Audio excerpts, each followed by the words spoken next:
How much faster is an e-bike over a regular bike? I've come to Alpine Valley, one of my favourite destinations in southeast Wisconsin, to test that out today. I brought two bikes. On the left, I've got the YT Izzo, 28 pounds of aggressive cross country. This is the Launch Edition build, the top end spec, carbon wheels, Axis components. Very nice, very fast bike. Better than I can do justice. On the right, we have the Orbea Rise, 46 pounds of mid-assist power, up to 60 Newton meters. Very fun bike. The geometries of both bikes are very similar. I'm going to do an 8.3 mile lap here at Alpine Valley. It's about 930 feet of climbing over the 8.3 miles. I'm going to go out first with the YT Izzo, ride that, then go out on 3 laps using the default Profile 2 setting on the Orbea Rise. I'm going to go out in Eco, then Trail, then Turbo, and see how the times compare. It's not scientific. I'm not going to try to balance my heart rate or my power. I'm just going to go out at a level that feels good and comfortable for me.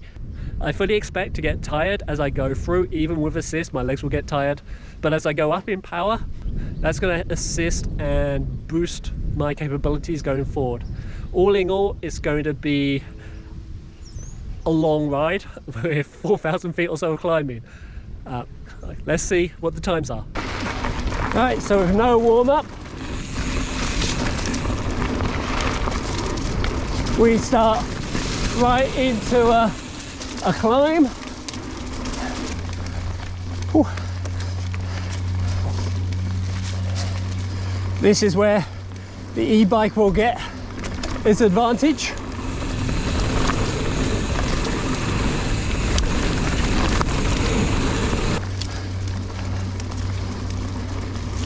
I have to be careful not to blow my legs up on the get-go. Oh, tree down. That will slow down the times. However, it's all going to be relative.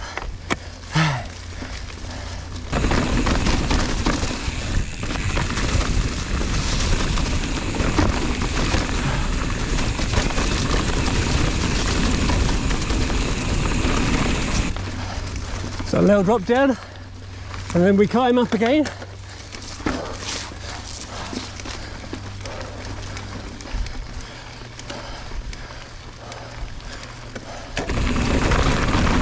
Flat sections like this is where I would expect a lot of time gain with the e-bike. After 2 successive climbs, my legs are burning a bit now.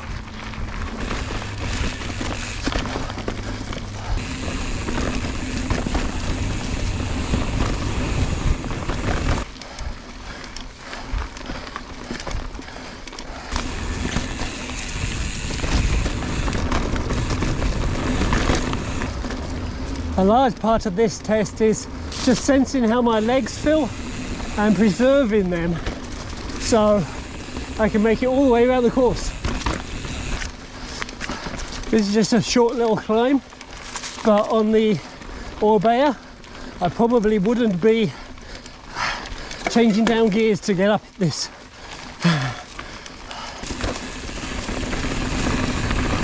Now we get a bit of a downhill.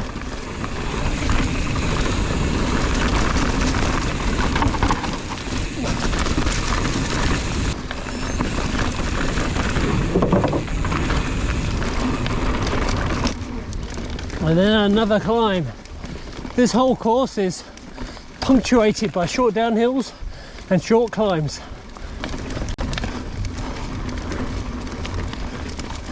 It's a cool day, but the amount of effort I'm putting into this, I'm actually somewhat on the hot side.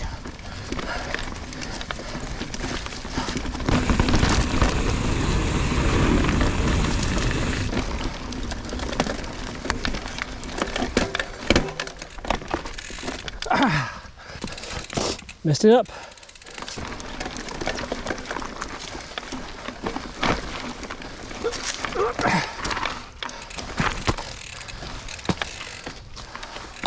Oh, There's some loose uphill switchbacks, which are fairly easy on the Orbea, hard on this.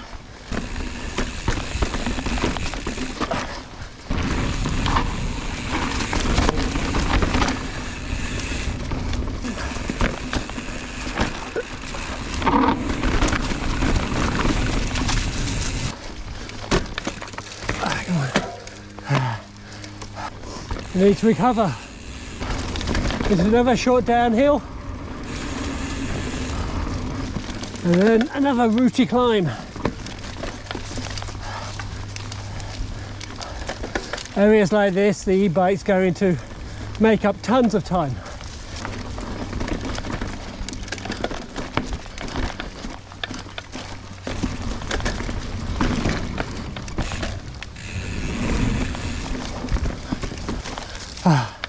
I'm so slow. I have to stop for water. That loses time.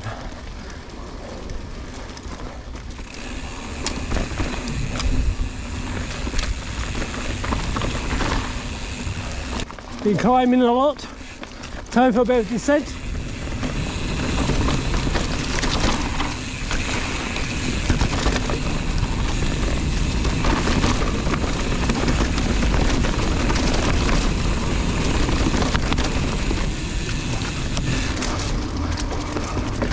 Nice little descent through there.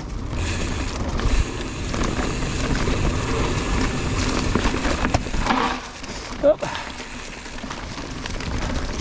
Clip the tree. That's where trees move around here.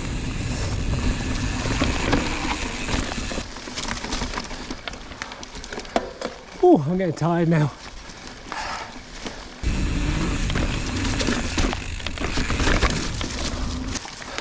Now here the GoPro cuts off before the end, but we were nearly done. Well, that was the YT Izzo lap 1 here at Alpine Valley. My Strava for that said I did it in 58 minutes at 2 seconds with an average speed of 8.6 miles an hour, and said it was 8.28 miles, which is interesting because my Garmin says I only did 7 point something miles. So that's curious. Also, it claims it's like 900 or so feet and my Garmin says over 1,000. 58 minutes, 2 seconds. Now time for the Orbea. Right, round 2. I'm being eco, profile 2. Let's get going. All right, time to start. Already off the bat, feels quicker.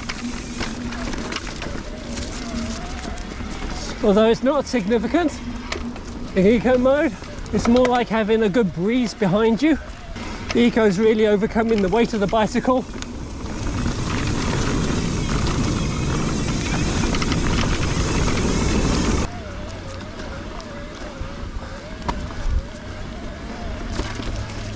And we got this tree down.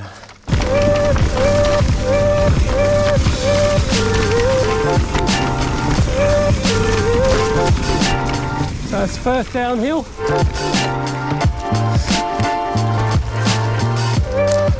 Second climb. Eco still gives you a good workout.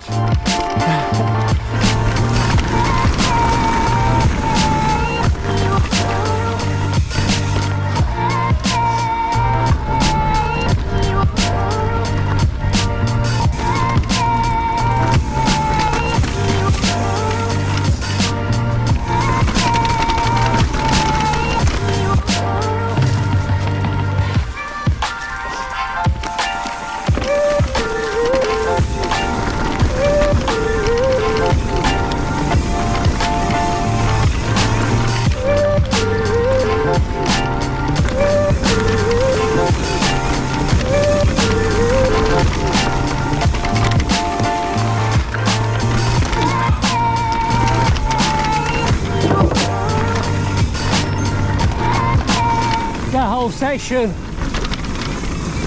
got cleared quicker. Just seemed to carry more speed through it.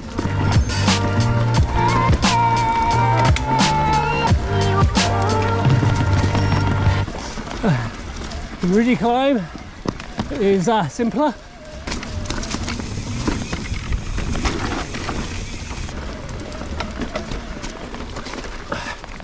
The uphill switchback was easier as well.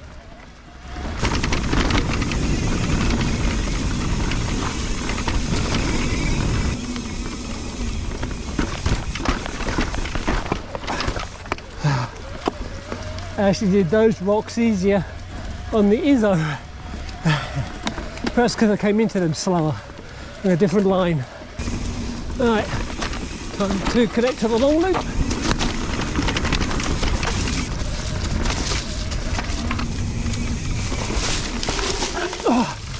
Oh. I was just slightly off trail, hit some soft mud, lost time. In Eco you can still definitely feel the hills, but it has that flattening effect, and then things like the Ruti climb just seem that bit easier.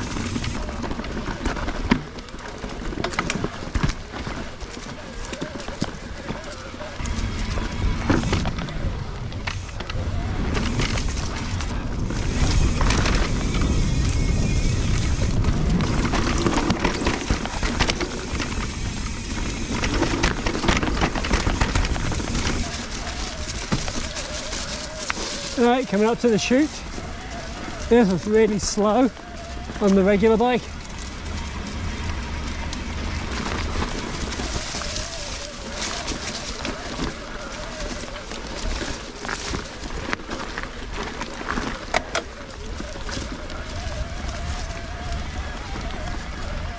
Not terribly quick in eco mode either.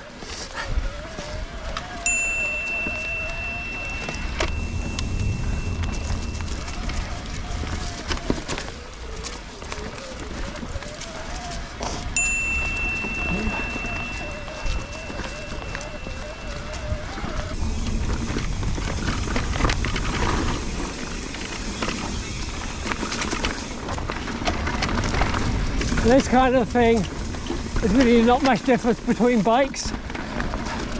They're pretty much limited by the trail, more than the power you can put down.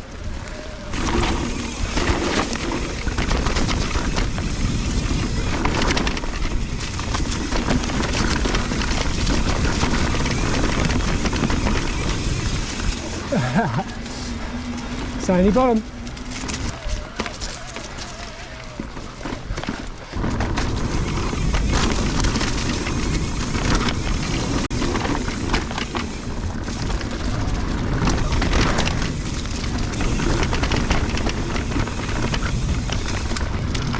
Final downhill.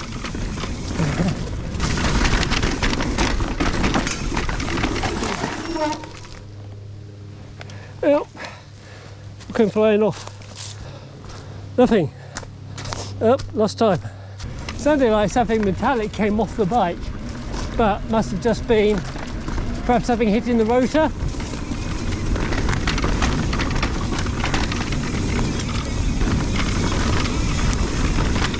And we're down at the bottom. That was tiring. Okay, lap 3 in trail mode. This will be 47 Newton meters of assist. Alright, let's get going.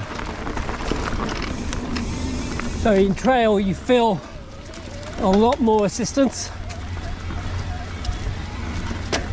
It's quite noticeable. And what happens is because you're just carrying more speed on the uphills, that translates into more speed on the downhills. Lost time there, still wasn't paying attention.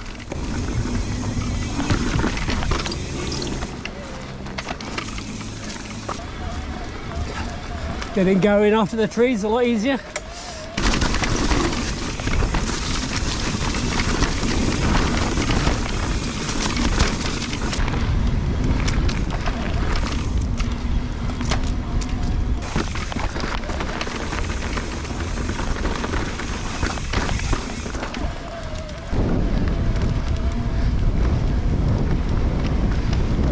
Got a headwind. I didn't have that before.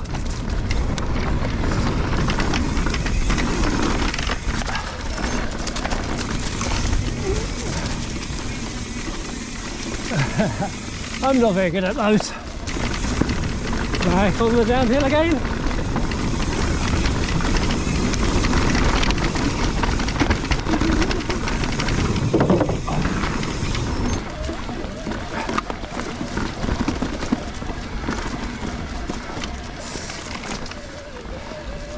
This is where the assist is nice. The rooty climb is dispatched quite easily. Oop.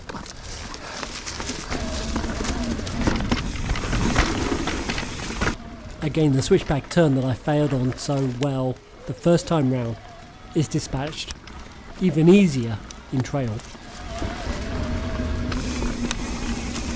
Right, onto the long loop.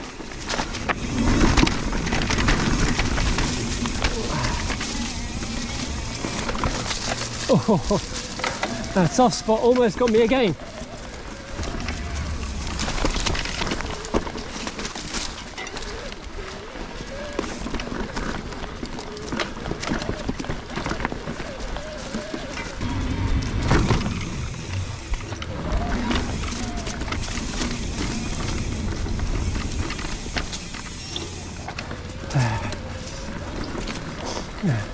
Quite a windy course through the trees, through the blowdown. Now we get into the chute again.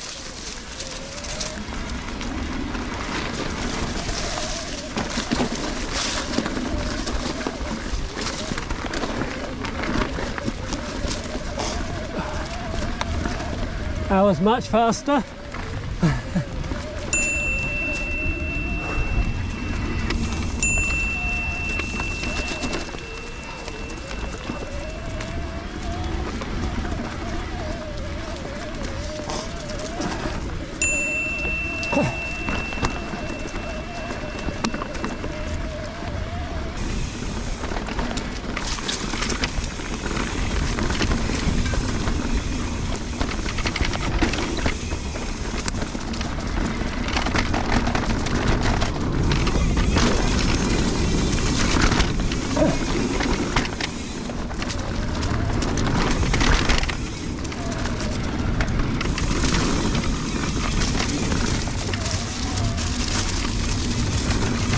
Final downhill.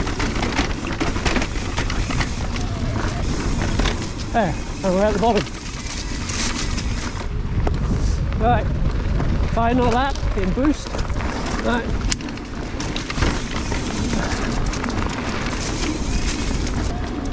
Even with my tired legs now, having done this for 3 laps already, the acceleration out of the corners is quite noticeable.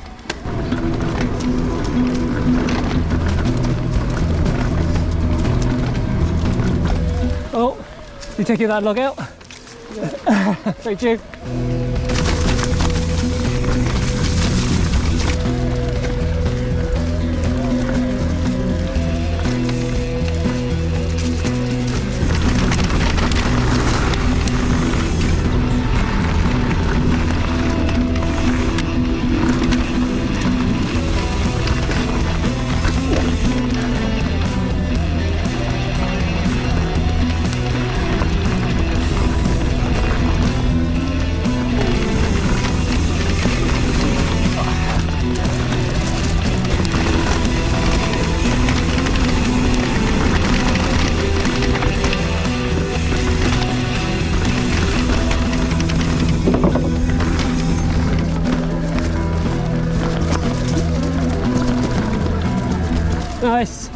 Nice and easy. In boost, uphill switchbacks start to become uphill flow.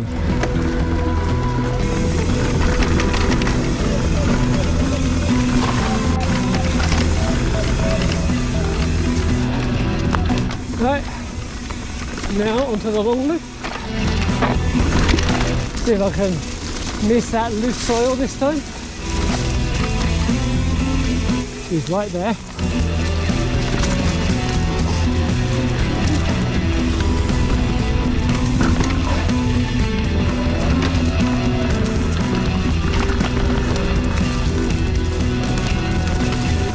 Now on to the chute again. There should be relatively easy.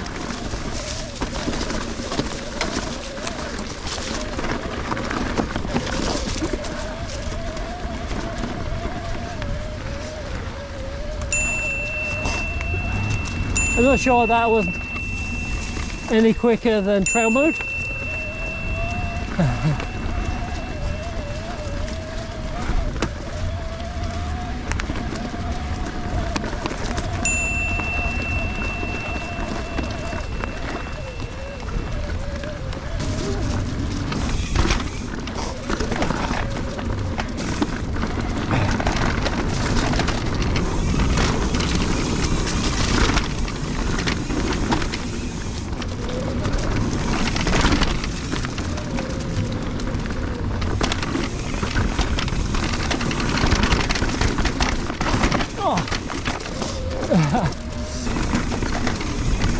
And I'm done.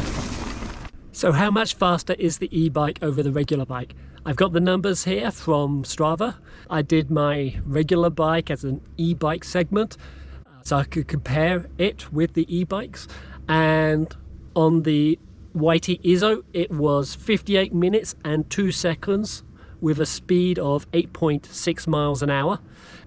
The Orbea Rise, on its eco setting, which I believe is 33 Newton meters, it might be 29, I'll put the number below, that did it in 49 minutes and 42 seconds at an average speed of 10 miles an hour. Probably not as fast as you might have expected. What you feel is generally a flattening of the heels, and when you're on flatter terrain, it feels like there's a good strong breeze behind you. You don't have the resistance that you usually expect.